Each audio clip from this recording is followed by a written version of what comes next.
قیامت والے دن سورج اور چاند کو دوزخ میں کیوں ڈالا جائے گا؟ نبی کریم صلی اللہ علیہ وسلم نے فرمایا، اللہ پاک چاند اور سورج کو بنا حساب و کتاب کے جہنم میں ڈال دیں گے۔ صحابہ کرام نے پوچھا، چاند اور سورج کو جہنم میں کیوں ڈالا جائے گا؟ آپ صلی اللہ علیہ وسلم نے فرمایا، کیونکہ چاند اور سورج نے بسم اللہ الرحمن الرحیم، سورج اور چاند گرہن ہونا اللہ کی نشانیوں میں سے بڑی نشانیاں ہیں، نیز یہ کائنات میں وقوع پذیر واقعات میں غیر معمولی حیثیت رکھتے ہیں، جس سے اللہ پاک اپنے بندوں کو تنبیہ فرماتے ہیں۔ اس لیے رسول اللہ صلی اللہ علیہ وسلم کا طرز عمل صحابہ اکرام رضی اللہ عنہم نے یہی نقل فرمایا ہے کہ آپ صلی اللہ علیہ وسلم سورج اور چاند گرہن کے وقت نماز میں مشغول ہو جاتے اور طویل قیام فرماتے، یہاں تک کہ اندھیرا ختم ہو جاتا اور روشنی ہو جاتی۔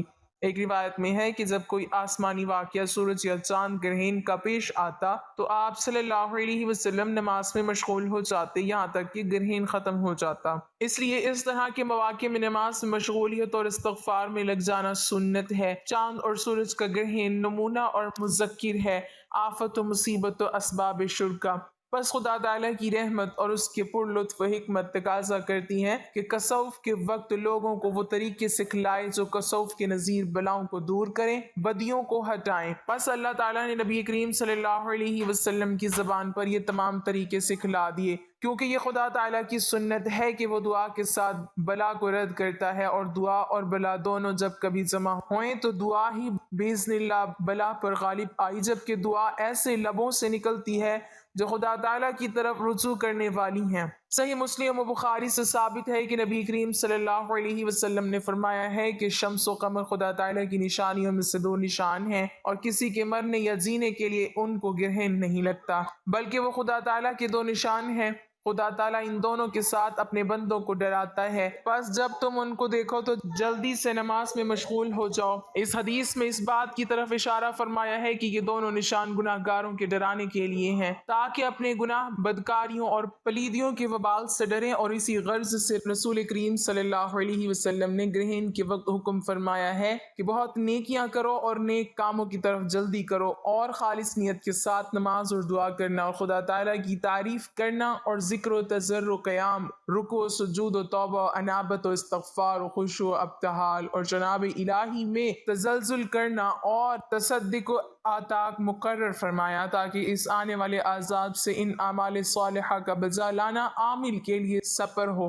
یہ ایسا وقت ہے کہ حوادث کے پیدا ہونے کا مذکر اور انس پر منبع ہے، اور یہی وجہ ہے کہ اہل معرفت کے دلوں میں خود بخود ایسے اوقات میں گھبراہٹ پیدا ہو جاتی ہے، نیز ایسے اوقات میں زمین پر تجلیات کا نزول ہوتا ہے، اس لیے صاحب معرفت کو ان اوقات میں خدا تعالیٰ کے ساتھ قرب حاصل کرنا بہت مناسب ہے۔ نبی کریم صلی اللہ علیہ وسلم نے جاہلیت کی ایک برائی یہ بھی ذکر فرمائی، لوگ ستاروں کی گردش اور ان کی اپنی اپنی منازل میں طلوع و غروب کی وجہ سے بارشوں وغیرہ کے برسنے کا اعتقاد رکھیں گے۔ حضرت زید بن خالد رضی اللہ تعالی عنہ سے مروی ہے کہ حدیبیہ کے مقام پر رات کو بارش ہوئی، اور صبح اللہ کے رسول صلی اللہ علیہ وسلم نے ہمیں نماز فجر پڑھائی۔ جب آپ صلی اللہ علیہ وسلم نماز سے فارغ ہوئے تو ہماری طرف رخ مبارک پھیر لیا اور پوچھا، کیا آپ لوگوں کو معلوم ہے کہ آپ کے رب نے کیا فرمایا؟ ہم نے عرض کی کہ اللہ اور اس کا رسول بہتر جانتے ہیں۔ آپ صلی اللہ علیہ وسلم نے فرمایا، اللہ تعالیٰ نے فرمایا ہے کہ میرے بندوں نے صبح کی تو مجھ پر ایمان رکھتے تھے اور ستاروں کے منکر تھے، اور جس نے کہا کہ ہم پر فلاں فلاں ستارے نے بارش برسائی تو ایسے کہنے والا شخص میرا منکر جبکہ ستاروں پر اعتقاد رکھنے والا ہے۔ نظام فلکی قدرت الہیہ کا مظہر اور تابع ہے۔ مفہوم آیت، اور سورج چاند اور ستارے سب کے سب اس اللہ کے حکم سے ایک مقرر، منظم اور منضبط نظام کے تابع بنا دیے گئے ہیں۔ حضرت ابوبکر رضی اللہ تعالیٰ عنہ سے مروی طویل حدیث میں ہے کہ اللہ کے رسول صلی اللہ علیہ وسلم نے فرمایا کہ سورج اور چاند اللہ تعالیٰ کی قدرت کی نشانیوں میں سے دو بڑی نشانیاں ہیں۔ اللہ وہی ذات ہے جس نے سورج کو روشنی کا ذریعہ اور منبع بنایا، اور سورج اپنے مقرر کردہ راستے پر چلتا ہے جو راستہ غالب علم والے اللہ تعالیٰ کی طرف سے مقرر کردہ ہے۔ حضرت ابو ذر رضی اللہ تعالیٰ عنہ سے مروی ہے کہ میں سورج کے غروب کے وقت نبی کریم صلی اللہ علیہ وسلم کے پاس مسجد میں بیٹھا ہوا تھا۔ آپ صلی اللہ علیہ وسلم نے مجھے مخاطب کرتے ہوئے فرمایا، ابو ذر کیا آپ جانتے ہیں کہ سورج کہاں غروب ہوتا ہے؟ میں نے عرض کی اللہ اور اس کا رسول صلی اللہ علیہ وسلم ہی اس بات کو زیادہ بہتر جانتے ہیں۔ آپ صلی اللہ علیہ وسلم نے فرمایا، جب غروب ہونے کے لیے اپنے مقام کی طرف چلا جاتا ہے تو زیر عرش اللہ کو سجدہ کرتا ہے۔ سورج کے سجدہ کرنے سے مراد یہ ہے کہ اس کا ہر طلوع و غروب اللہ تعالیٰ کی اجازت سے ہوتا ہے اور یہ اس کی اجازت کا تابع ہے۔ اللہ تعالیٰ کی اجازت کا تابع فرمان ہونا ہی اس کا سجدہ قرار دیا گیا ہے۔ ام المومنین سیدہ عائشہ رضی اللہ تعالی عنہ سے مروی ہے کہ میں نے اللہ کے رسول صلی اللہ علیہ وسلم سے پوچھا کہ بعض اوقات کاہن ایسی باتیں بتاتے ہیں جو درست ثابت ہو جاتی ہیں۔ آپ صلی اللہ علیہ وسلم نے فرمایا، وہ درست بات جنوں کی طرف سے ہوتی ہے جسے وہ کاہن کے کانوں میں ڈالتے ہیں اور وہ کاہن اس میں سو بکثرت جھوٹ ملا لیتے ہیں۔ ناظرین، اللہ تعالیٰ زمین و آسمان ان میں بسنے والی تمام مخلوقات کے خالق ہیں۔ جس طرح انس و جن کو اپنی عبادت کے لیے پیدا کیا، اسی طرح باقی مخلوقات کو بھی کسی نہ کسی مقصد کے لیے پیدا کیا۔ ہر مخلوق اللہ کی تسبیح بیان کرتی ہے۔ ان مخلوقات میں سورج، چاند اور ستارے بھی شامل ہیں۔ نبی کریم صلی اللہ علیہ وسلم نے جاہلیت کی ایک برائی یہ بھی ذکر فرمائی، لوگ ستاروں کی گردش اور ان کی اپنی اپنی منازل میں طلوع و غروب کی وجہ سے بارشوں وغیرہ کے برسنے کا اعتقاد رکھیں گے۔ حضرت زید بن خالد رضی اللہ تعالی عنہ سے مروی ہے کہ حدیبیہ کے مقام پر رات کو بارش ہوئی اور صبح اللہ کے رسول صلی اللہ علیہ وسلم نے ہمیں نماز فجر پڑھائی۔ جب آپ صلی اللہ علیہ وسلم نماز سے فارغ ہوئے تو ہماری طرف رخ مبارک پھیر لیا اور پوچھا، کیا آپ لوگوں کو معلوم ہے کہ آپ کے رب نے کیا فرمایا؟ ہم نے عرض کی کہ اللہ اور اس کا رسول صلی اللہ علیہ وسلم بہتر جانتے ہیں۔ آپ صلی اللہ علیہ وسلم نے فرمایا، اللہ تعالیٰ نے فرمایا ہے کہ میرے بندوں نے صبح کی تو مجھ پر ایمان رکھتے تھے اور ستاروں کے منکر تھے، اور جس نے کہا کہ ہم پر فلاں فلاں ستارے نے بارش برسائی تو ایسے کہنے والا شخص میرا منکر جبکہ ستاروں پر اعتقاد رکھنے والا ہے۔ نظام فلکی قدرت الہیہ کا مظہر اور تابع ہے۔ مفہوم آیت اور سورج، چاند اور ستارے سب کے سب اس اللہ کے حکم سے ایک مقرر، منظم اور منضبط نظام کے تابع بنا دیے گئے۔ حضرت ابوبکر رضی اللہ تعالی عنہ سے مروی طویل حدیث میں ہے کہ اللہ کے رسول صلی اللہ علیہ وسلم نے فرمایا کہ سورج اور چاند اللہ تعالیٰ کی قدرت کی نشانیوں میں سے دو بڑی نشانیاں ہیں۔ اللہ وہی ذات ہے جس نے سورج کو روشنی کا ذریعہ اور منبع بنایا، اور سورج اپنے مقرر کردہ راستے پر چلتا ہے جو راستہ غالب علم والے اللہ تعالیٰ کی طرف سے مقرر کردہ ہے۔ حضرت ابو ذر رضی اللہ تعالی عنہ سے مروی ہے کہ میں سورج کے غروب کے وقت نبی کریم صلی اللہ علیہ وسلم کے پاس مسجد میں بیٹھا ہوا تھا۔ آپ صلی اللہ علیہ وسلم نے مجھے مخاطب کرتے ہوئے فرمایا، ابو ذر کیا آپ جانتے ہیں کہ سورج کہاں غروب ہوتا ہے؟ میں نے عرض کی اللہ اور اس کا رسول صلی اللہ علیہ وسلم ہی اس بات کو زیادہ بہتر جانتے ہیں۔ آپ صلی اللہ علیہ وسلم نے فرمایا، جب غروب ہونے کے لیے اپنے مقام کی طرف چلا جاتا ہے تو زیر عرش اللہ کو سجدہ کرتا ہے۔ سورج کے سجدہ کرنے سے مراد یہ ہے کہ اس کا ہر طلوع و غروب اللہ تعالیٰ کی اجازت سے ہوتا ہے اور یہ اس کی اجازت کا تابع ہے۔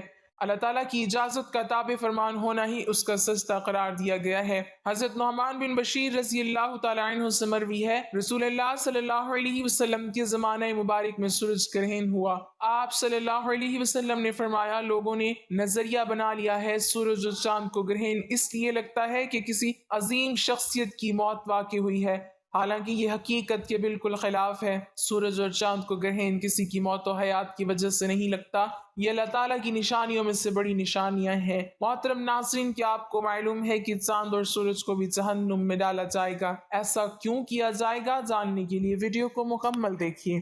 حضرت ابن عباس رضی اللہ تعالی عنہ سے مروی ہے کہ انہوں نے فرمایا، جس سے اس بارے میں شک ہو کہ میدان حشر شام میں برپا ہوگا، اس سے یہ آیت مبارکہ تلاوت کر لینی چاہیے۔ هو الذی اخرج الذین کفروا من اہل الکتاب من دیارہم لاول الحشر۔ رسول پاک صلی اللہ علیہ وسلم نے انہیں اس دن فرمایا تھا کہ تم چلے جاؤ۔ انہوں نے پوچھا کہاں؟ تو آپ صلی اللہ علیہ وسلم نے فرمایا عرش و محشر کی طرف۔ حضرت معاویہ بن حیدر رضی اللہ تعالی عنہ سے روایت ہے کہ آپ صلی اللہ علیہ وسلم نے ارشاد فرمایا کہ تم تم اس طرف جمع کیے جاؤ گے، اور آپ صلی اللہ علیہ وسلم نے ملک شام کی طرف اشارہ فرمایا۔ حضرت سمرہ بن جندب رضی اللہ تعالیٰ عنہ سے روایت ہے کہ آپ صلی اللہ علیہ وسلم نے فرمایا، تم بیت المقدس کی طرف مشہور ہوگے اور پھر تم قیامت میں جمع ہوگے۔ حضرت وہب بن منبع رحمۃ اللہ علیہ فرماتے ہیں کہ اللہ تعالیٰ نے بیت المقدس سے فرمایا تھا کہ میں تجھ پر اپنا عرش رکھوں گا اور تیری طرف اپنی مخلوق کو محشور کروں گا، اور تیرے پاس داؤد علیہ السلام سوار ہو کر آئیں گے۔ حضرت ابن عمر رضی اللہ تعالیٰ عنہ سے روایت ہے کہ آپ صلی اللہ علیہ وسلم نے فرمایا کہ جو شخص یہ چاہے کہ اپنی آنکھ سے قیامت کا مشاہدہ کرے تو اسے چاہیے کہ وہ اذا الشمس کوورت وَإِذَا النُّجُومُ انكَدَرَتْ کو پڑھ لے۔ قیامت کے دن ایک منادی ندا کرے گا جس سے یہ سب مخلوقات سنے گی۔ وہ کہے گا ہر قوم جو خدا کو چھوڑ کر جن معبودوں کی عبادت کرتی تھی ان کے ساتھ ہو جائے، چنانچہ ہر شخص کے سامنے اس کے معبود کی صورت بنا دی جائے گی جس کی وہ عبادت کیا کرتا تھا۔ ایک فرشتے کی شکل حضرت عزیز علیہ السلام جیسی اور ایک فرشتے کی شکل حضرت عیسیٰ ابن مریم علیہ السلام جیسی بنا دی جائے گی، چنانچہ یہودی اور عیسائی ان دونوں کے پیچھے چل پڑیں گے، پھر یہ معبود انہیں جہنم کی طرف لے جائیں گے، پھر کوئی نہیں بچے گا، صرف مومن رہ جائیں گے۔ البتہ مومنین میں کچھ منافق بھی ہوں گے۔ اللہ تعالیٰ ان کے سامنے جس حالت میں چاہیں گے ظہور کریں گے اور فرمائیں گے، اے لوگو سب لوگ چلے گئے، تم بھی اپنے خدا کے ساتھ جس کی تم عبادت کرتے تھے اس کے ساتھ چلے جاؤ۔ وہ عرض کریں گے کہ خدا کی قسم اللہ کے سوا ہمارا کوئی معبود نہیں، ہم غیر اللہ کی عبادت نہیں کرتے تھے۔ پھر اللہ تعالیٰ اپنی پنڈلی مبارک سے پردہ ہٹا کر مومنین پر اپنی عظمت کی تجلی فرمائیں گے جس سے وہ پہچان لیں گے کہ وہی ان کا رب ہے۔ مومنین یہ دیکھ کر سجدہ ریز ہو جائیں گے، جبکہ منافقین گدی کے بل جا گریں گے، کیونکہ اللہ تعالیٰ ان کی پشتوں کو بیل کے سینگ کی طرح سخت کر دے گا۔ پھر اللہ تعالیٰ مومنین کو حکم دیں گے تو وہ اپنا سر اٹھائیں گے۔ حضرت ابن عباس رضی اللہ تعالیٰ عنہ سے روایت ہے کہ سیدنا ابو بکر صدیق رضی اللہ تعالیٰ عنہ نے عرض کیا، یا رسول اللہ، میں دیکھ رہا ہوں کہ آپ صلی اللہ علیہ وسلم بوڑھے ہو رہے ہیں۔ آپ صلی اللہ علیہ وسلم نے فرمایا، مجھے سورۃ ہود، سورہ واقعہ، سورۃ مرسلات، سورۃ عما یتساءلون اور سورۃ التکاثر نے بوڑھا کر دیا۔ حضرت ابو مریم رضی اللہ تعالیٰ عنہ سے روایت ہے کہ آپ صلی اللہ علیہ وسلم اذا الشمس کوورت کا مطلب یہ بیان کیا کہ سورج کو بے نور کر کے دوزخ میں ڈال دیا جائے گا، اور وَإِذَا النُّجُومُ انكَدَرَتْ کا مطلب یہ بیان کیا کہ ستاروں کو توڑ کر جہنم میں ڈال دیا جائے گا، اور ہر اس معبود کو جس کی خدا کے سوا پرستش کی گئی دوزخ میں ڈالا جائے گا سوائے حضرت عیسیٰ علیہ السلام اور ان کی والدہ کے۔ حضرت ابن عباس رضی اللہ تعالیٰ عنہ اذا الشمس کوورت کی تفسیر میں فرماتے ہیں کہ اللہ تعالیٰ سورج، چاند، ستاروں کو قیامت کے دن سمندر میں پھینک کر ان کی روشنی کو مسخ کر دیں گے۔ پھر اللہ تعالیٰ مغرب کی طرف سے ہوائیں چلائیں گے جو سمندر کو بھڑکا کر آگ میں بدل دیں گے، اور بعض حضرات نے یہ فرمایا کہ جب سورج کو سمندر میں پھینکا جائے گا تو اس سے سمندر کھول اٹھے گا اور پھر آگ میں تبدیل ہو جائے گا۔ حضرت ابو ہریرہ رضی اللہ تعالیٰ عنہ فرماتے ہیں کہ قیامت کے دن سورج اور چاند بے نور کر دیے جائیں گے۔ حضرت ابی ابن کعب رضی اللہ تعالیٰ عنہ فرماتے ہیں کہ قیامت سے پہلے 6 نشانیاں ظاہر ہوں گی، لوگ بازاروں میں چل پھر رہے ہوں گے کہ سورج کی روشنی بجھ جائے گی، ابھی وہ اسی حالت میں ہوں گے کہ پہاڑ زمین پر گر پڑیں گے اور زمین لرزنے لگے گی، جس سے جنات گھبرا کر انسانوں کی طرف اور انسان گھبرا کر جنات کی طرف بھاگیں گے، جانور، پرندے اور درندے آپس میں غلط ملت ہو جائیں گے۔ ارشاد خداوندی ہے، جب جنگل کے جانوروں میں رول پڑ جائے، یعنی ایک دوسرے میں مل جائیں گے، اور جب بیاتی اونٹنیاں چھٹتی پھریں اور جب دریات جھونکے جائیں، اس وقت جنات انسانوں سے کہیں گے، ہم تمہیں کہتے ہیں کہ سمندر کی طرف چلو۔ جب وہ وہاں پہنچیں گے تو آگ ہی آگ نظر آئے گی جس سے شعلے اٹھ رہے ہوں گے۔ لوگ اسی حالت میں ہوں گے کہ اچانک زمین پھٹ کر ساتویں تہہ سے جا لگے گی اور آسمان پھٹ کر ساتویں آسمان سے جا ملے گا، تب ان پر ایک ایسی ہوا چلے گی جو انہیں موت کی آغوش میں سلا دے گی۔ حضرت ابن مسعود رضی اللہ تعالیٰ عنہ فرماتے ہیں کہ آسمان کی حالت تبدیل ہوتی رہے گی، کبھی تو وہ وَمَهِّلْهُمْ رُوَیدہ کی طرح ہوگی، اور کبھی تو وَرْدَةً كَالدِّہَانِ، اور کبھی واہیةً۔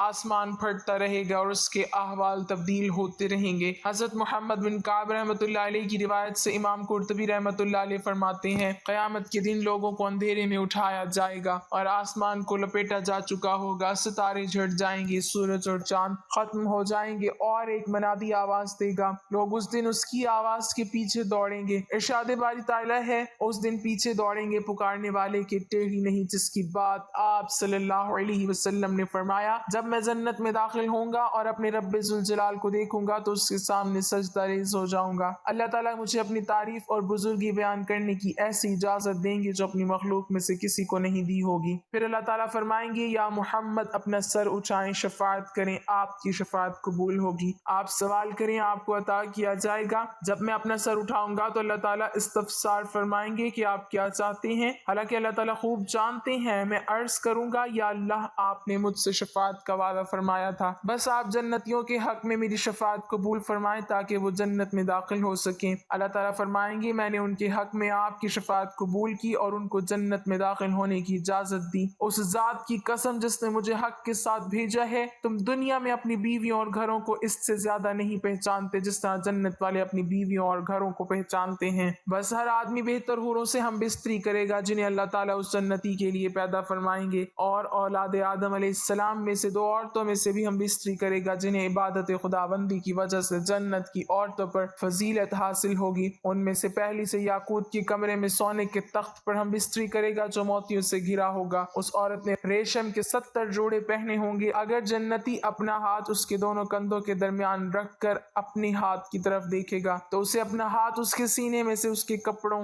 گوشت اور جلد کے پیچھے سے بھی دکھائی دے گا۔ نیز جنتی اس کی پنڈلی کے گودے کو بھی دیکھ سکے گا جس طرح تم میں سے کوئی یاقوت کی نلکی میں دھاگے کو دیکھ سکتا ہے۔